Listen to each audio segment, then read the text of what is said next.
And we're live. Good morning, good morning, good morning, everybody. All right, so I'm going to, we've got a backlash here. It is live, this show, you do realize, so we get interference and all sorts of things going on all the time. But before we properly begin the show, I thought I would sing you a little song. So are you ready, Al? Get my voice. I'm not even sure I can sing this song today. Are you ready? Are you ready, Al? Shall I begin? I am ready. Can you hear me now? So okay, so red and yellow and pink and green, orange and purple and blue. For those of you who think that you've now joined a children's show, no, be patient, be patient, be patient. You can sing a rainbow, sing a rainbow, sing a rainbow too. Now, this is the most important part. This is the reason I'm singing this song at all for you. Listen with your eyes. Listen with your eyes and sing everything you see. You can sing a rainbow, sing a rainbow. Sing along with me. That's the end of the singing for today. Now, there is a reason that I'm singing that song to you, and we're done now with the kids part of things, but that was a song that I remember from my childhood and many, many years ago when I first began this work, and I was in doubt as to whether or not I could, do what I'm doing and do it properly, do it in the right way, because, we can all say we can see things and hear things, but can we really? And I remember having conversations on a nightly basis with Greg or with God, with whoever was out there listening. And this particular night, I can remember I lay my head on the pillow and closed my eyes, thinking to go to sleep. And the next thing I could hear this beautiful, beautiful music, much more beautiful than I just sang to you there. And it was like a choir of angels singing the rainbow song to me. Most importantly, they were singing red, yellow, pink, orange, purple, whatever it is, all the colors of the rainbow symbolize the different types of energy that there are on this earth of ours, symbolize the different types of energy that are within us. Different colors represent different types of energy. And the most important part of that song for me at that time, and for you now, if you're interested to learn more, is to listen with your eyes. Now, if you really want to analyze this, how can you do that? Honestly, how can you possibly listen with your eyes? Well, there's more to that than meets the eye, so to speak, because what the spirit world, what those angels, what God, what Gregor were telling me, guiding me to do, was to listen with every one of my senses. So it is, I can tell you because I do it all the time. I do listen with my eyes. I pay attention when I'm looking, when I'm seeing. Every one of my five senses is attuned to a higher level of sensitivity, so that I can see, but I can hear as well as see. I can do all of those things. And attuning your senses and tuning into your senses is one of the most important things that you can do. If, like so many of you who are emailing us, are saying, how can I do this? How can I see? How can I connect with my mother, with my father? How do I connect with my son or my daughter? How can I make myself more aware? And what you have to understand, I think, is, first of all, turn off the cell phones. Don't turn me off yet, because pay attention. But you know how you see people walking down the street, they've got the earplugs in and they're playing the music, and they're oblivious to the world around them. That means they're also oblivious to the world and the worlds beyond. They're oblivious to anything, any sense, any sight, any clues, any gifts that are coming to us. They're oblivious to everything. Or if they're not listening to music, then so many of us, we're going along with texting. I see my daughter at it all the time. She's got this thumb, and I think in future babies will be born, another 10 years, kids are going to be born with this, amazing thumb, because, as happens in evolution. You know, the things that are most important to us as physically are the things that are enhanced through evolution. So we're all going to end up with this thumb, you know, the texting thumb, we should call it. And while you're so busy texting and you're so busy, you know, on your computers, or you're so busy playing your computer games and so on and so forth, you're not listening. No, we're not listening to what is out there and what we can see and hear. But even when we have our quiet times and our quiet moments, even when we are, you know, quietly going about our lives, we need to attune our senses. In other words, we need to sharpen our senses. We need to sharpen our sensitivity. If you see me wriggling about, it's because my back is still out. It's so painful. I don't know. Anyway, that's works for me. I'm better again. Carolyn's got bronchitis. I've got a bad back. Al told me this morning that he was fine. So at least we've got one healthy person doing this show today. But anyway, we have to sharpen our senses and we have to be more aware of things. And you can only do that by practice. And there are lots of lessons, some of which we're going to be doing and using on our online courses, how I show you how to attune, how to make your taste buds much sharper, how to make your hearing much more attuned, how to listen with your eyes. And, you know, singing that song, if you want to know more of that song, you can find it on you can just go on the net, and that's what everybody does these days, don't they? They go on the net and you can pull it up, and it's a wonderful song. But the most important thing is it's the rainbow song. It tells about the colors, the different energies that we have. It is the song that I sang to my grandson, still sing to my grandson. But when he was little, I sang it to him all the time. It was one of his favorites. And the most important thing, it tells children, it tells us, listen with your eyes and then sing everything you see. In other words, listen, attune, pay attention to what you're hearing, what you're seeing, what you're feeling, what you're sensing, and then spit it out. Even if it's only to your own self, tell yourself then what it is that you do see, what it is that you do hear, because it's coming in through here and it needs to come out through there before, you know, we've got to get rid of the stuff that's in our head before other stuff can come in. And that's my little lesson for today. Okay, I'm still not able, sound is still coming through. So okay. I need you to fix this for me. To do what? Oh, our little iPad is, what do you want me to do? Finicky, turning the sound off. According to here, it is off. Well, let's have a look then. Sorry about this, you know. And again, it's a live show. Al, do you want to say anything about what we just talked about? If only I could see. There it is, sound. Yeah, and it says it's off. And it's off. Okay. Let's do that then. Turn it off completely. Try that. All right, thank you. If Carolyn can't get YouTube, I'll have lost you. Al, have I lost you? This is why. I've lost Al. You're still live. I don't know what happened to Al. All right. Well, anyway, I'm just going to keep going. Unfortunately, until Carolyn gets back up. You're back up. Yes. All right. So at least now we can. Did you see any questions there? Yes. Okay.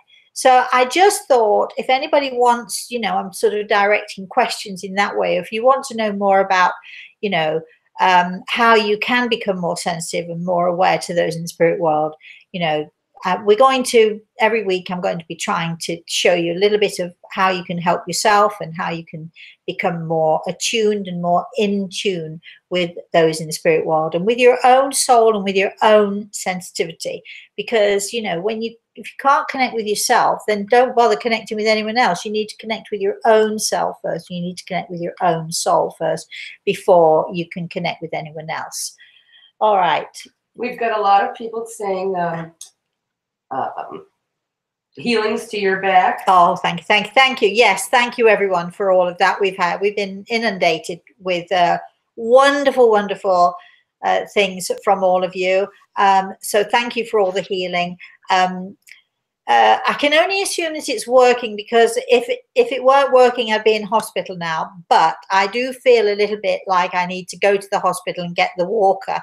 That, you see these old ladies, these 80-some-year-old ladies wobbling about on the walkers, and I really feel like I need one of those over the last few days. But hopefully it'll just get better and better. So thank you for your healing, and keep bombarding me with it, because I really do need it.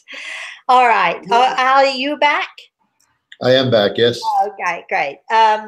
Linda says, lovely song. Good morning, Linda. And Sarah says, great advice, hits home today. Oh, well, good. And it's national.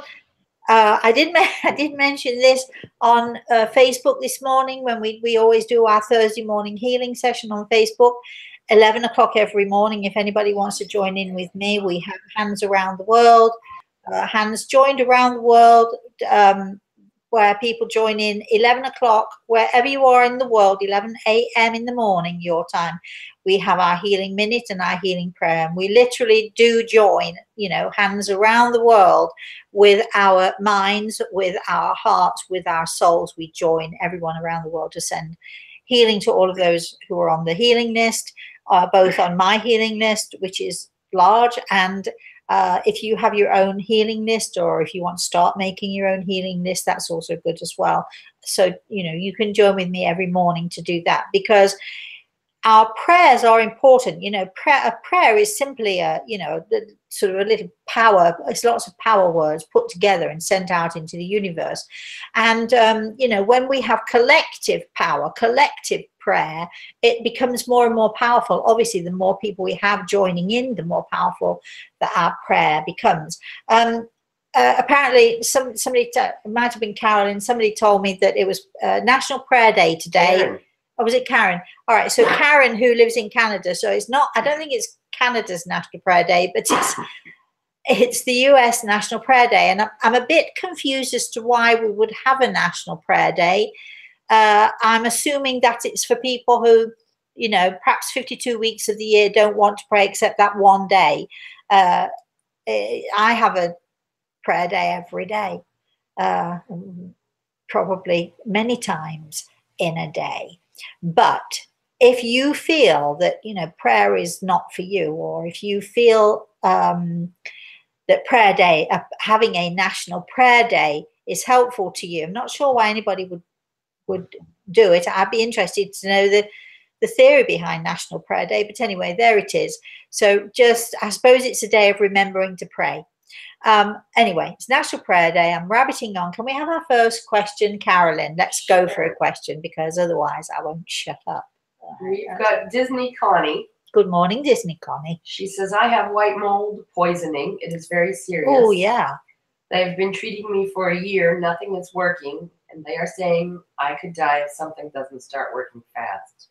Will I get cured? Do you help?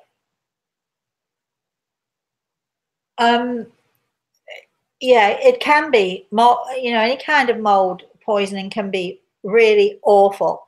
This is going, I don't know, where do we know where she is in the world? She has not told us yet, no. All right.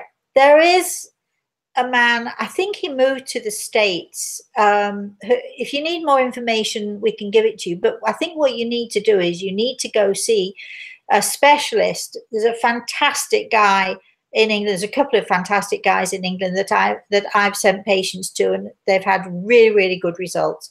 You need someone who is going to be able to look at you, look at the whole of you physically.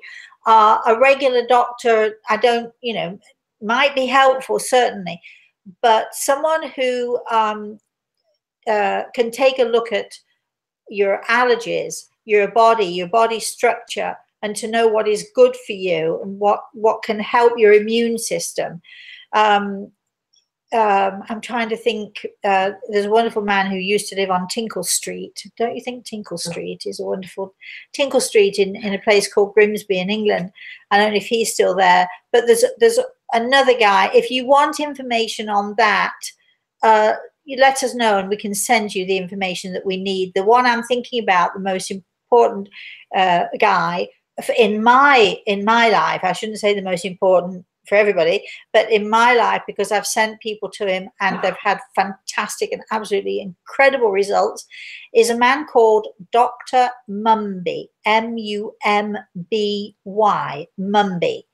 I do believe that he has a clinic in California now. He's English, he used to live in the north of England, but he has a clinic now, and he specializes in all sorts of weird and incredibly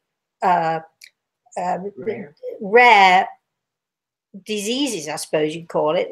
You know what the cause is, but just to write to him or do some research on him, I would definitely suggest that you look in that direction. And if you can't see Dr. Mumby, you can see exactly what it is that Dr. Mumby does do. And maybe there are other people, I'm sure he can't be the only one in the world who does what he does. So I'm sure that there are other people who also do what he does. So I'm going to suggest that you should do that area of research. We will send you healing. We're going to put you on our healing list. You're asking, is she asking, will she die?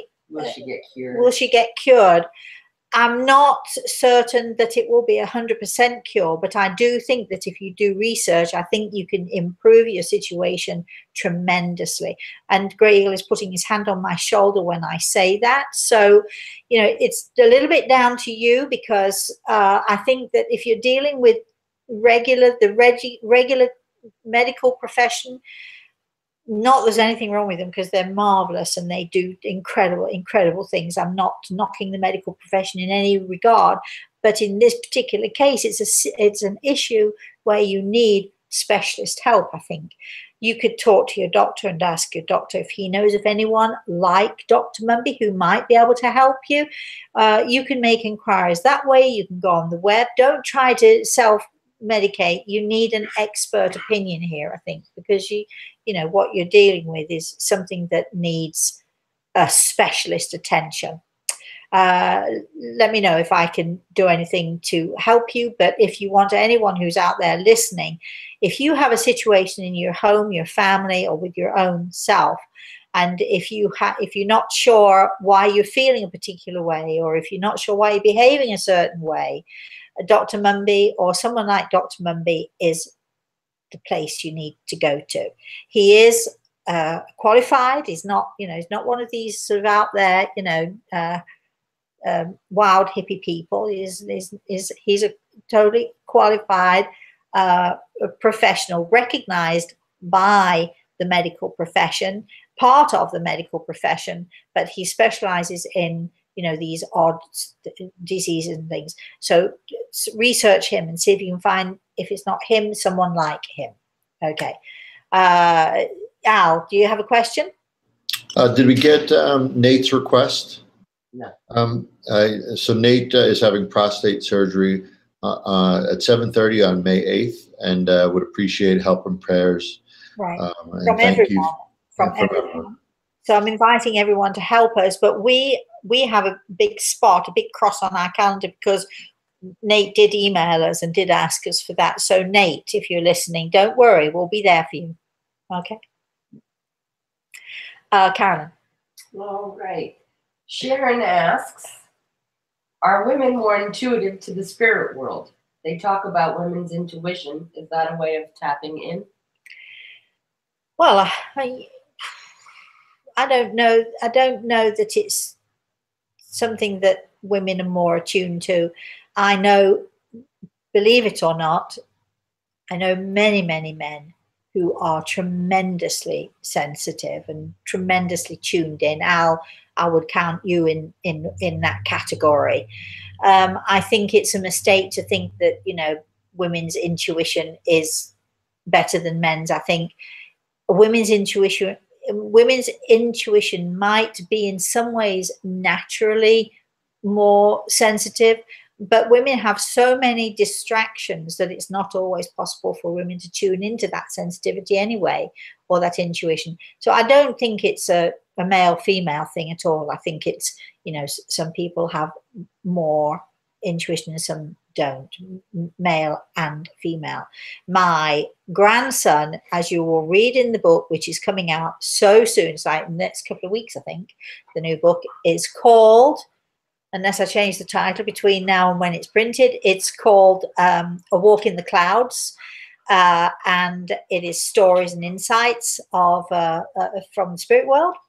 And there's a great story in there somewhere in the book about my grandson and my daughter's abilities, and my grandson is only 5 years old.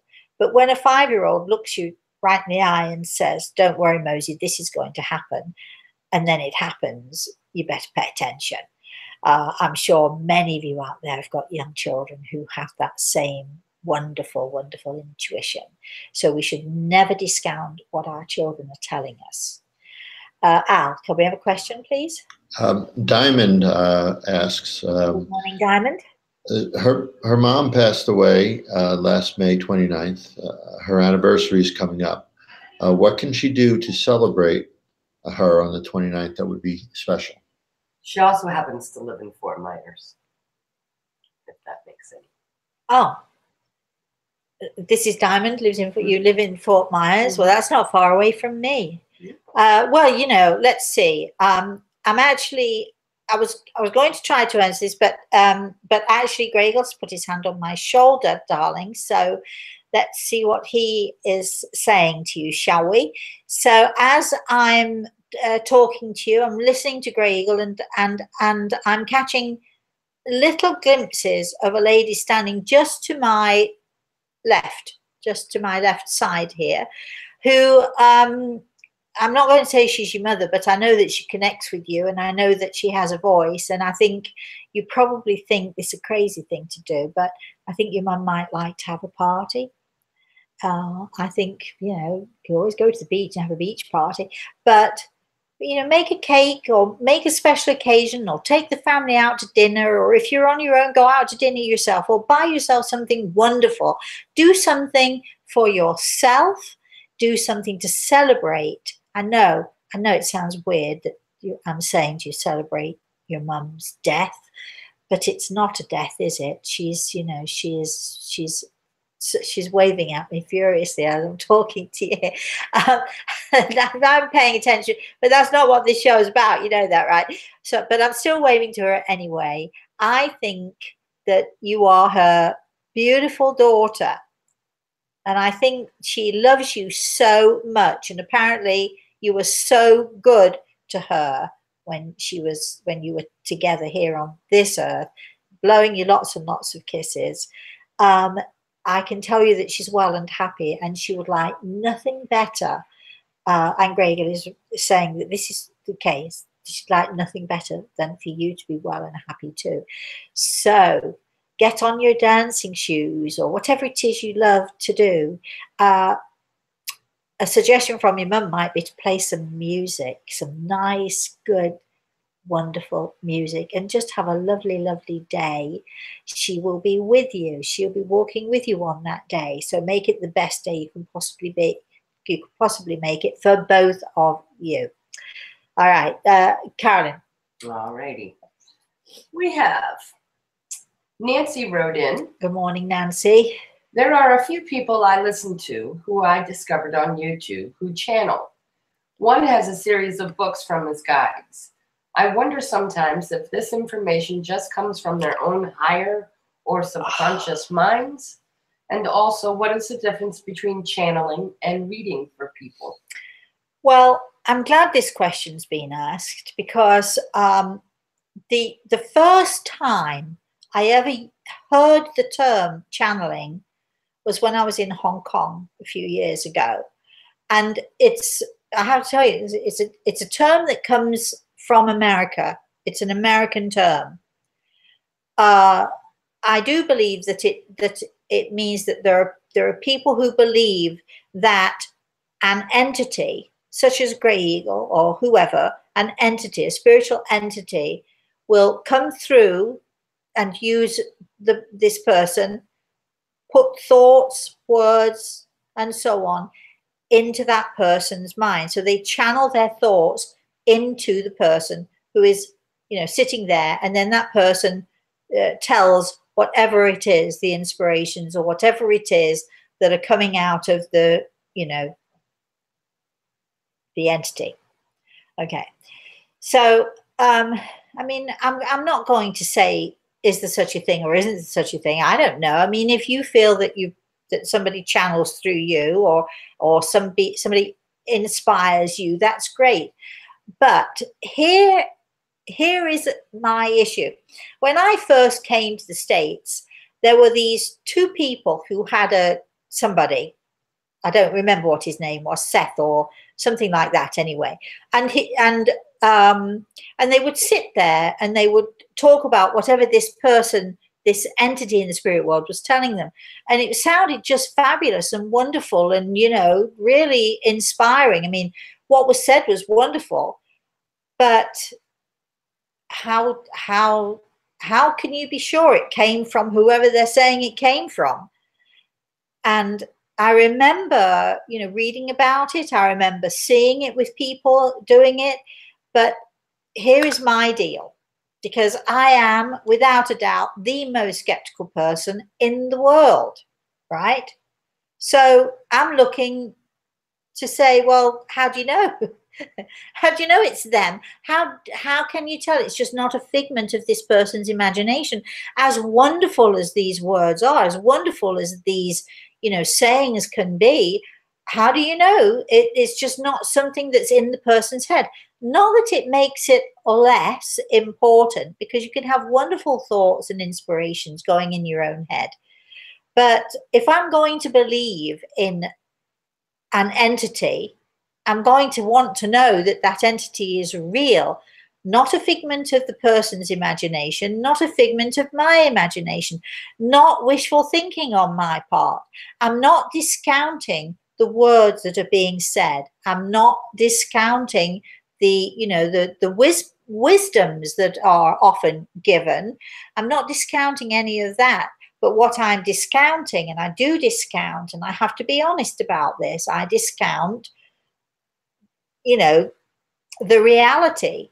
I mean, if somebody came off the street and said to me, look, I've got Joe here and he's talking to me in his head and he's telling me this, this, and this, I'm going to want to know who Joe is. I'm going to want to know, you know, well, what's your evidence? Because I am the most skeptical person in the world. So I'm looking for the evidence. I'm looking for the reality. I'm looking for someone to show me, well, actually, this is really Joe. And I think one of the reasons why, you know, I know that there are many, many people who say that I am the best in, you know, in the world. I'm fully aware of that. I don't know that it's that I'm the best. I think it's probably that I'm the most critical. And so if I see someone in the spirit world, just because I see it doesn't mean it's real. I mean, if I'm seeing someone in the spirit world, you better let me know that you're real. Tell me something. Give me some evidence that you are real, that you're not a figment of my imagination. Because at the end of the day, at the end of my life, here is the last thing I want. I don't want to fool anyone else, but most importantly, I don't want to fool myself. I don't want to get to the end of my life and think to myself, well, was that all my imagination in my head? So when I'm talking to people in the spirit world, I'm expecting them to give me information that I can't possibly know in any way, shape, or form, that I don't know. And there's no way I could find out. I mean, I know people used to accuse me, oh, well, she's got a detective or she's got a private detective somewhere or another. Well, you try. I mean, do you know how much it would cost me to do that?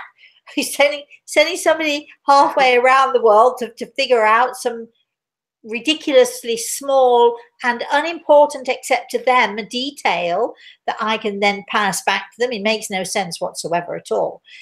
So when I am working, I mean, if, for instance, Grey Eagle, there is a wonderful book that I know you're all going to love. The book is called Grey Eagle Speaks. And in that book, it's a question and answer. I ask questions of Grey Eagle. He answers me. Now, there is a proviso in the book. Just because I say it's so doesn't mean it is. the wisdom in this book and the wisdom from my spirit guide is amazing and it's wonderful. But just because I say it is doesn't mean it is. It is a book of insights and wisdom, and it's a book of beauty. And the things that Grey Eagle says and the way that he says things about our world and about us and the way he helps us with different things is incredible. So I'm going to say, as with all these other people who channel, do they or don't they? Don't discount the message, but certainly question the messenger. You should question me. You should question, is there really a Grey Eagle?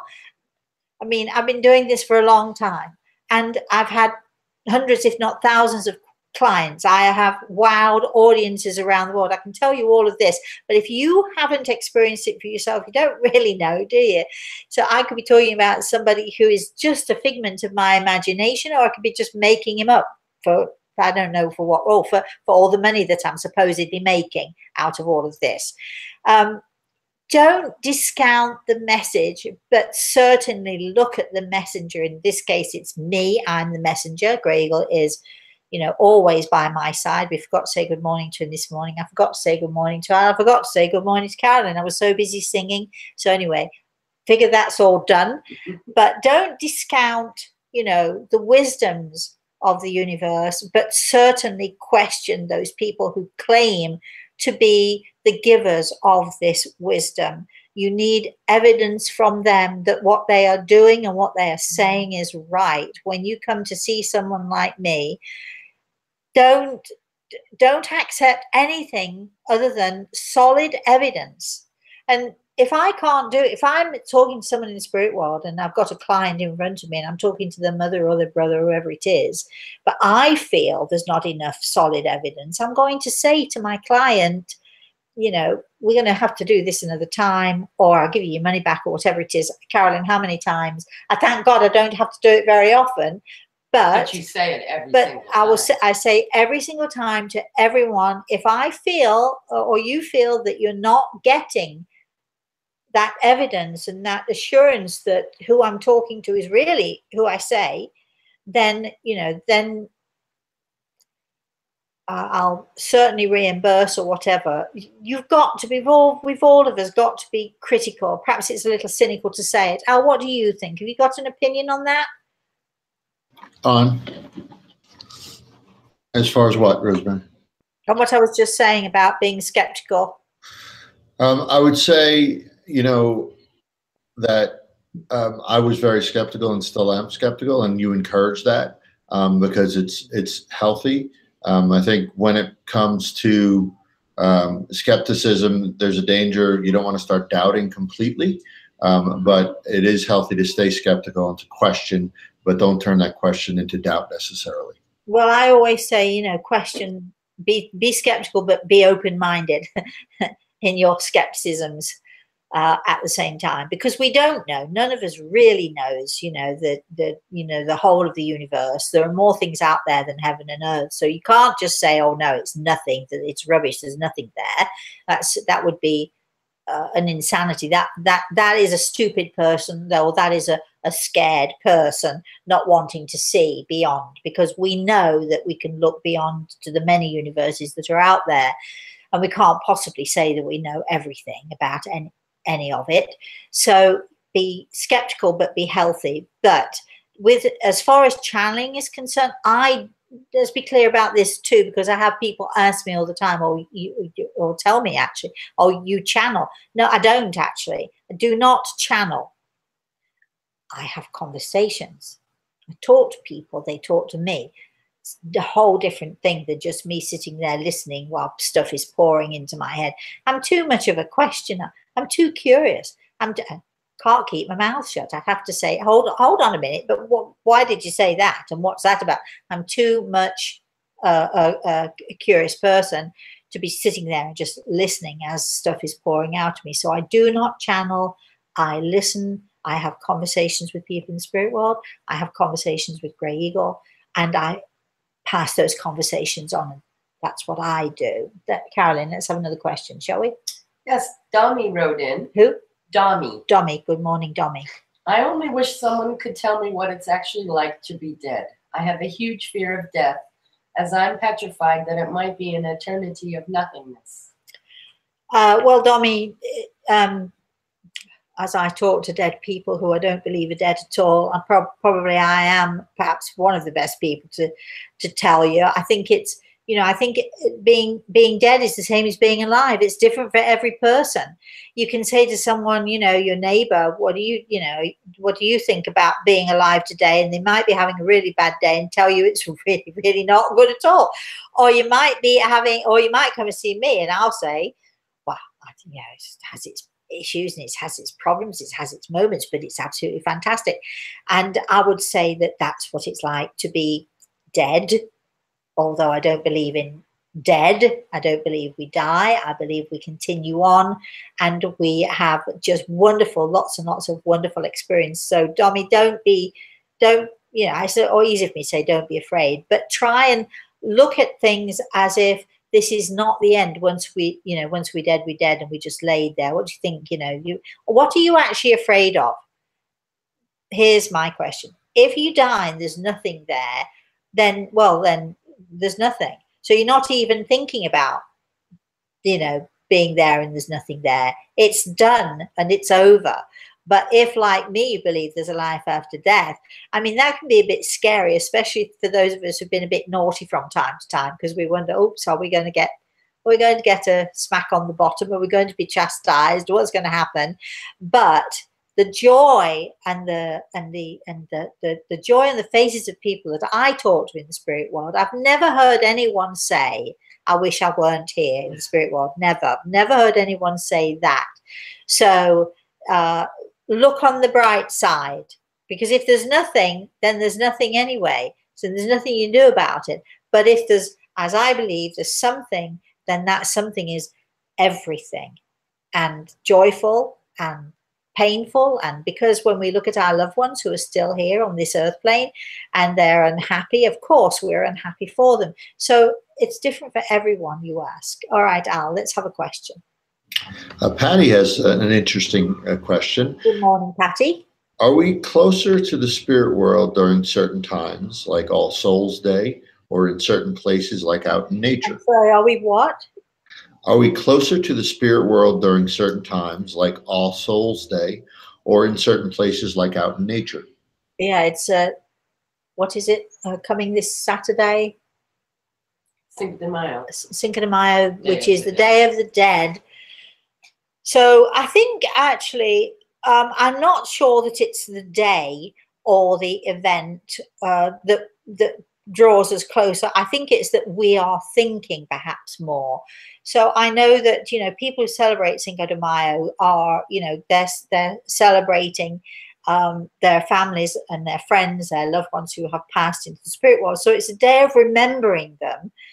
I think that, if we sort of go to a church service or we're thinking about them at Christmas time, that brings us closer to us. I don't think it's particularly that it's Christmas. I think that the event brings us, or brings them, our loved ones, much more to mind and much more to the forefront of our minds, which makes them then closer to us and us closer to them. So I don't think it's the event. I think it's the reminders that they are there and that they are very much with us that bring us closer. Carolyn? All right. Denise asks. Denise, good morning. If those in the spirit world are privileged to all-knowing knowledge, why do we feel like we need to filter or pick and choose what comes from them? You're going to have to read that question to me again, because I'm really not sure what you mean. If those in the spirit world are privileged to all-knowing knowledge, why do we feel like we need to filter or pick and choose what comes from them? Perhaps. I don't know that I do filter or pick and choose. And just because we're in the spirit world now doesn't mean that we're all knowing and all seeing. It doesn't make us all knowing and all seeing. We obviously know more than we did when we were here. We're much more aware of things than we would have been had we still been on this earth plane. But that does not make us all knowing and all seeing. And I don't know, I certainly don't pick and choose or filter in any way. I am careful when I'm talking to someone in the spirit world, especially if it's for somebody else, especially if I have a client who wants to talk to their mother or their son or their whoever it is that they want to connect with. I'm certainly, when I'm listening, if I'm not sure of what I'm hearing, or if I'm not, I'm not sure quite about this question, but if I'm not sure, I'll look to Grey Eagle for his help and his advice and guidance. But certainly, I don't think that I filter, and I don't know why anyone else should filter. I think perhaps what she means is, why isn't it more of a steady conversation? Why Well, is it? actually, it is a steady conversation for me. All right. I think it's, I think there are several issues that happen when we're trying to connect with someone in the spirit world. We have to, there's this coming together of energies. And very often, if it's all about tuning in, which is why I sang the song to you earlier on, listen with your eyes, listen with your ears, listen with every part of you, with every sense of you. Listen, use those senses, those 5 senses. When they kick in, then you have your 6th sense. Now, very often, if you sort of look at, here is the spirit world right here, and here are us. Right, or let's say me, or whatever, and I'm trying to connect with a certain person in the spirit world, and sometimes, we have to get on the exact same wavelength so that we can literally do that. But very often we do this, we just miss, or we do this, we just miss. So we hear some of, but not all of. So it's a question of being in tune well enough and clear enough so that we can do this. When we do this, which is, I'm very fortunate because I have Grey Eagle to help me here. But when we do this, and to do this for me is a very natural thing to do. For most people, we have to learn how to do it. We have to strive to do it, to raise our level of consciousness to the point where we are in tune and on the same wavelength with the spirit world. You can say the same, if a neighbor comes in for tea, right, and they're chatting away, and if you're not on the same wavelength with that person, first of all, you stop listening to half of what they're saying. And the second thing you're in danger of is not hearing necessarily, or only hearing part of a conversation or part of something that's saying to you. So it's a question of getting on the same wavelength. I don't think it's a question of picking and choosing, and I don't think it's a question of filtering at all, because I think, my experience of those in the spirit world is that they really, really do want to talk to you, and they don't want to be misunderstood. But very often they are misunderstood, or we can only hear a part of something because we're not quite in tune. Okay, Al, let's have another question, shall we? Just with that, Rosemary, even if we are in tune, I know often we want or expect, a message from our loved ones. Is it true that sometimes, they're not going to give us all the knowledge because they're not supposed to give us all the knowledge or the whole message? Well, it could be that they don't know everything. As I've said, just because you die doesn't mean then all of a sudden you get this incredible wisdom. You have much more wisdom and you can see much more clearly, but it doesn't make you all knowing and all seeing. And sometimes we're not meant to know. Sometimes we're not meant to know everything that's going to come around the corner for us. We're not necessarily meant to know what's going on. I remember, excuse me, I remember my father, when my father died, and he had a massive heart attack. And although it seemed sudden, it wasn't, because he'd been sick for quite a while beforehand. He had thrombosis and all that stuff, horrible stuff that goes with that. But when he died, it was very sudden and completely out of the blue. And I have to tell you that I was devastated. I mean, it was an awful thing to go through. So when we talk about grief, I've experienced grief personally too.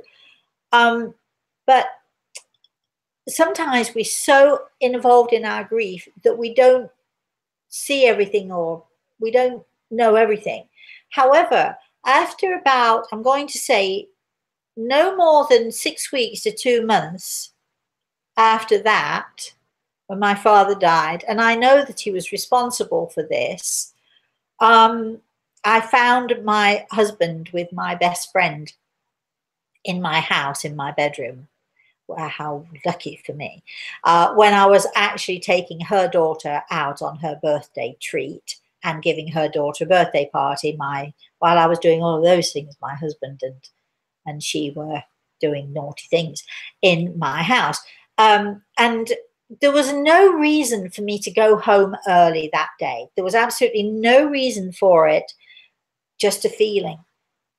And I'm pretty sure that my father had maneuvered the situation where I would, because obviously having passed and then coming to check up on us, he could see what a lying, cheating, and all of those things you might think my husband and my best friend were, and what they were doing to me. And my father was making sure that I was then aware of it. After that, then I could choose what I would do about it. But he was not going to have me cheated on in that way without at least knowing what was going on. My father's a very powerful, very strong-minded person, and to this day I know that it was only through his maneuvering that I got to find that out.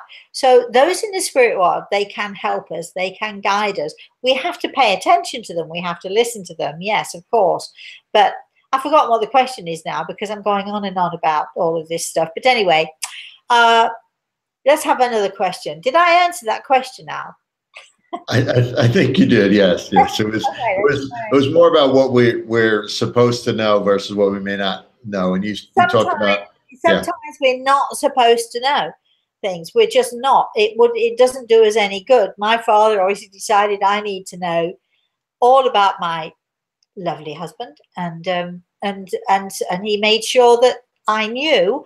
But the outcome of that and the decisions after that were nothing to do with him. That they were my choice.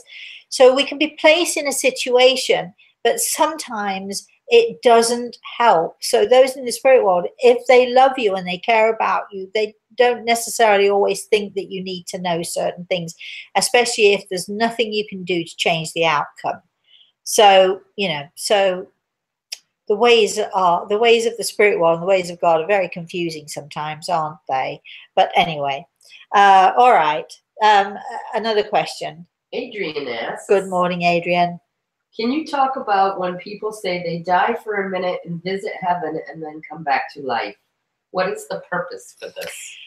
Well, I've spoken to many people, excuse me, who've had, they call them near-death experiences, where, for one moment they have an out-of-body experience. I think the purpose of it is, that they learn, that they grow, that they can be reassured that there is a life after death. I know I had a client of mine many years ago, and her husband died very suddenly, left her with 4 young children and a business, and she took over the business. She never thought she'd be able to do it. She took over the business and she did all of this with her kids, and she was a marvelous, marvelous woman.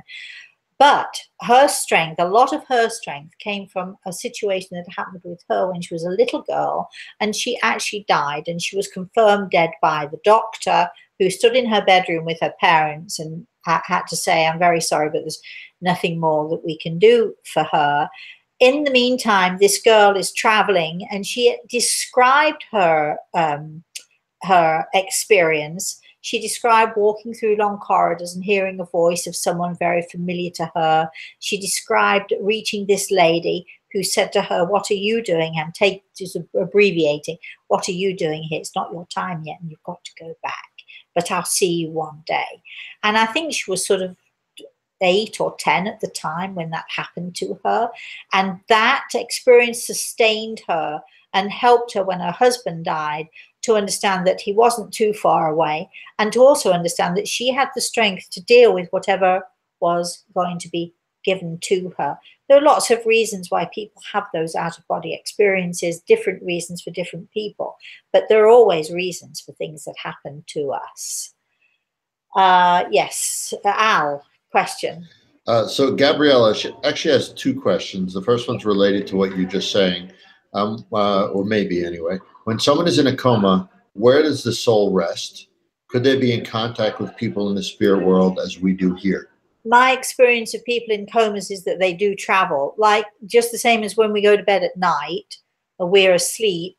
That's when our soul decides it's going to go off there and do a little bit of traveling, and I do it all the time, and I'm often aware of doing it, but many of us are not aware of it. We go to sleep and then we wake up and nothing seems to have happened to us, but our soul takes the opportunity to go traveling. And when someone's in a coma, and I've seen it all the time because I've actually spoken to people, I've seen people out of their bodies, standing at the side of their body and talking to me when I've gone to give healing to someone, for instance, who is in a coma, and I've been able to talk to that person who is standing outside of their body and sort of and having and it's often a way of that person sort of getting used to the idea that they are perhaps going to leave this earth. Sometimes it's just a way of the soul just taking a break and going to explore or going to find whatever it is they need, whatever sustenance they need. There are different reasons for why we have those situations. The second question is? About animals, actually. Is there animals who have passed? Is there any kind of job with animals in the spirit world?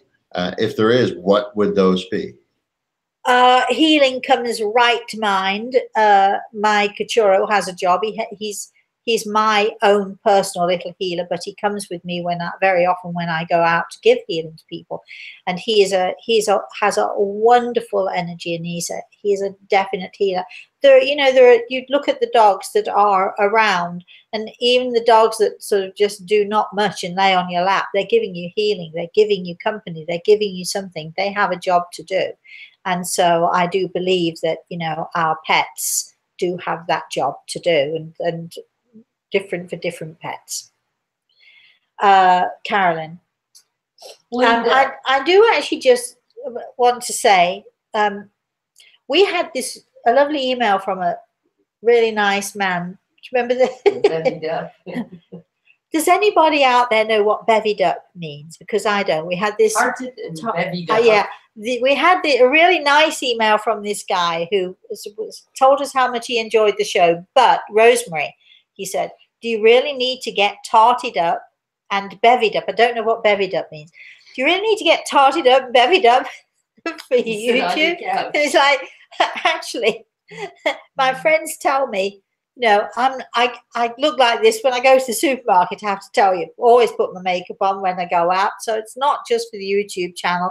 And once the YouTube channel is finished, which only takes us an hour, don't think then I'm not going on to do something else or be somewhere else where I might need to get a bit tarted up. I was just wondering, what does bevied mean? I don't know if he thinks I'm sitting on the couch drinking, which I'm actually not. I might have something tonight. I don't drink very much, but when I drink, I like to have a vodka tonic or maybe a brandy or a rum and coke or something. Anyway, that came from nowhere and means nothing at all. But it's so nice of you to notice. But it's not just for YouTube, because my friends complain all the time. They come and pick me up to go to the beach. Oh, you're going like that? Well, this is me. And people who know me know that this is me. Right, Al? Yes, absolutely. You are you. But this is me, right? This is me. It is. So let's have another question, shall we? Carolyn, go on. Sure. Linda asks. Yes. I do believe in reincarnation. Can you speak with someone who has incarnated again? Have I ever done that? I have to think. Not to my knowledge, but would I know? And would they know that they'd been incarnated? I don't know. So don't know. It's a very good question. I wish I knew the answer, but I don't. Hal, do you have a question? Judith actually asked a related question from Gabriella. She says, please mention something about pets who have passed into the next dimension of life. Some of her pets, she feels like, have let them know they are happy over the years. Well, I know you're all excited for my new book to come out, and there is a story in there, and I don't want to tell too much about it because then it would ruin the book. But over the years, many times over the years, I've had several dogs. I'm a dog person. I'm not particularly a cat person. When I walk into a house where there are cats, those cats spy me, and they know that the one thing I really hate is when you know how they rub around your legs and all that. It sort of gives me, yes, makes me shiver a bit, and I don't care for it. They always come for me because they know that I don't like it. And if I go into a house where there are cats, before long, yeah, I've got a cat sitting on my lap.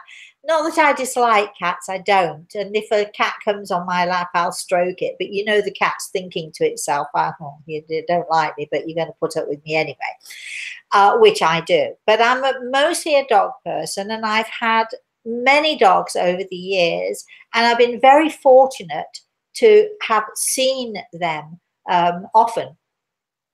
You know, from time to time over the years, I've seen most of the puppies. In fact, all of the puppies that I've had as pets, and they've all one way or another come back to me. So I know that there is, you know, you call it a pet heaven or what it is, doesn't matter. I've had people in the spirit world who have come with their animals, cats, dogs, birds, you name it. I remember there's a story in The Eagle and the Rose where I saw a man, his wife had come to me to see if I could connect with her husband. And I saw this man coming towards me, and he had a goose, huge geese, 2 geese, one under each arm like this. And I thought, shoot, if I say this to her, she's going to think I'm crazy. I can't say this to her. See, that's the filtering thing. But Grey Eagle said to me, yes, you can't say that to her. So I did tell her that this man was here, and he's got these 2 big fat geese, one under each arm. And she burst into tears and immediately knew straight away it was her husband and her 2 pet geese that they'd had for years and years and years. And they died, I don't remember, shortly before, shortly after her husband did. So what better way sometimes for those in the spirit world to show us, you know, not only are they well and healthy and have survived death, but look who's here with me. So I know that pets survive. I've been very fortunate to have had my puppies come to me in various ways and various situations, that they've come to me to reassure me, to let me know that they're okay. So I've been very fortunate in that regard. Sometimes they've come to me in an unexpected way.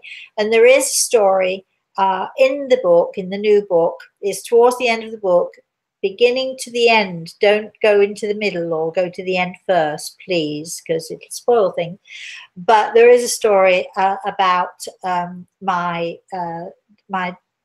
puppy, my little boy. His name is Nino, and I named him because Nino means little boy or boy. He was, and I couldn't think of a name for him, so I kept calling him little boy all the time. And then it came to me that Nino was his name, is his name. And of course, when I say little boy, he's quite big, really. He is a chocolate Labrador, the most intelligent, beautiful, loving, gorgeous, darling boy. He was my boy, yes. Saying, don't tell too much about the book. Not telling anything, not telling anything else. I'm just telling you about the story about, you know, because I love animals. I have to be honest. Just because I'm a dog person doesn't mean that I'm necessarily going to love your dogs. But I do love mine.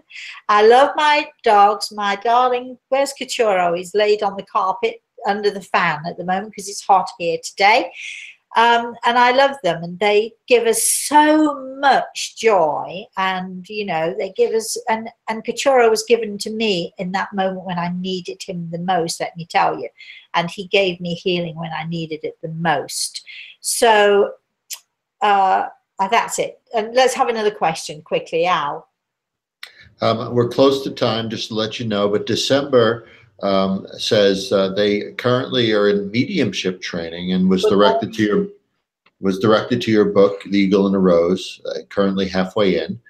Can you lend me some advice for the journey ahead?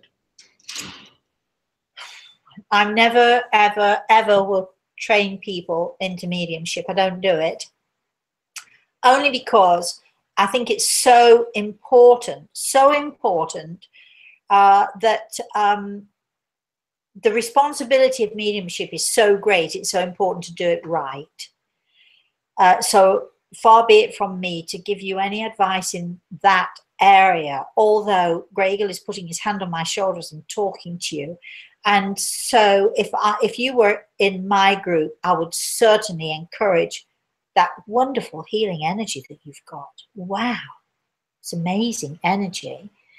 I would say that whatever training, spiritual training that any of you do, please, please be skeptical. You know, don't just believe your teacher just because the teacher says so. That would include me too if I were your teacher. Be skeptical, be questioning, go, you know, apply very, very heavy doses of common sense. That's what I would say. Heavy, heavy doses of common sense. And just because somebody says I'm a medium or I'm a teacher or I can talk to the spirit world or whatever, doesn't mean that they can.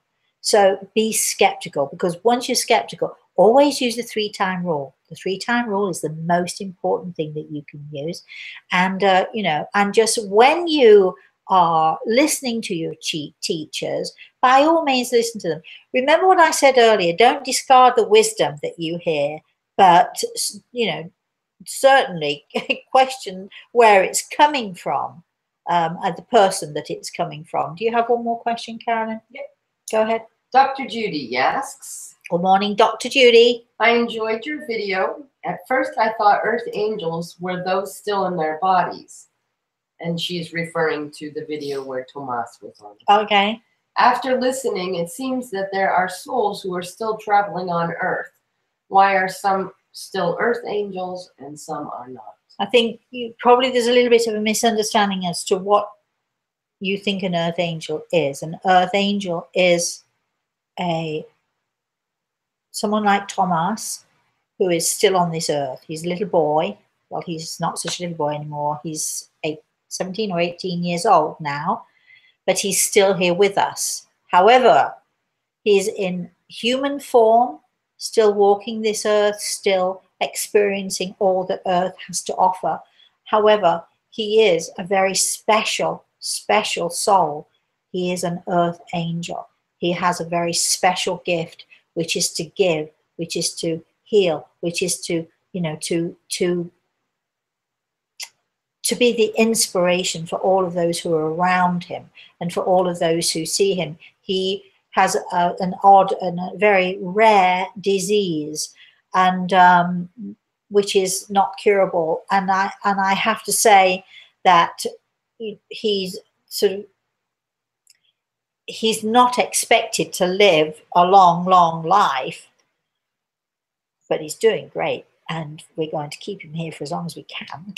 But he's an earth angel, and so God will know when his time here is done. But what he has given to his family, what he gives to all of us, and those of us who were talking about him, those of you who can go back on your YouTube and listen to his mother and listen to what his mother says about him, and listen to what I say about him. And in the book, his story is in the book that's coming very soon too. We're hoping to publish it on my birthday, which is May 19th, so we have to scootle along pretty quickly. If you want to know more about the book, while I think about it, if you want the book, if you want to get the book from us, please email us and we can pre-order your book for you. It's going to be out very, very soon now.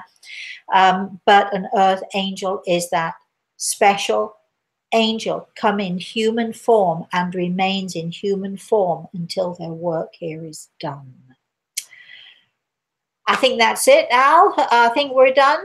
Do you have anything else to say to Nope. us? I think we're All good. right. So if you've enjoyed today's show, share it.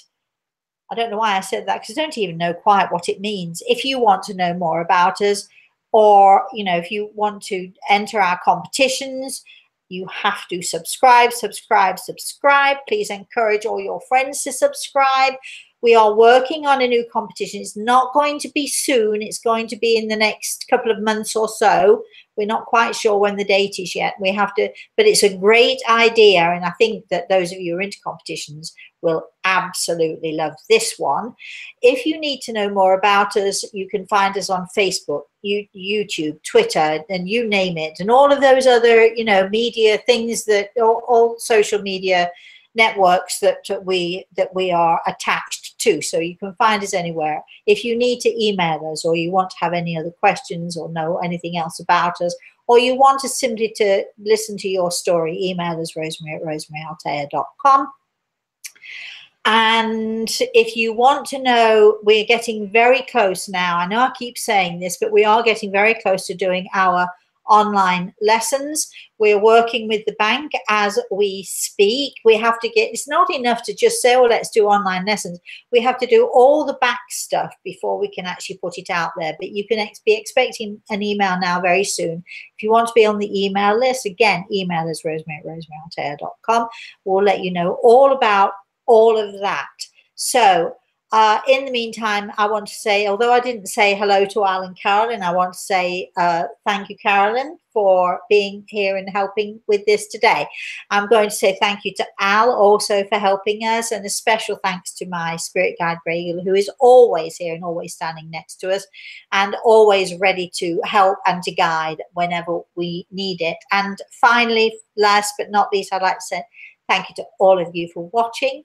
Remember the song, listen with your eyes. It is important. Try to get your attunement, raise your level of consciousness. Listen with your eyes, with every part of your being to those in the spirit world, because they're always there. They're always there for you. And if you listen very carefully and you learn how to listen, you will hear them. In the meantime, until next week, please, please, please have a very, very, very, very blessed day. And we've got sort of the little arrow. There we are. And that's it.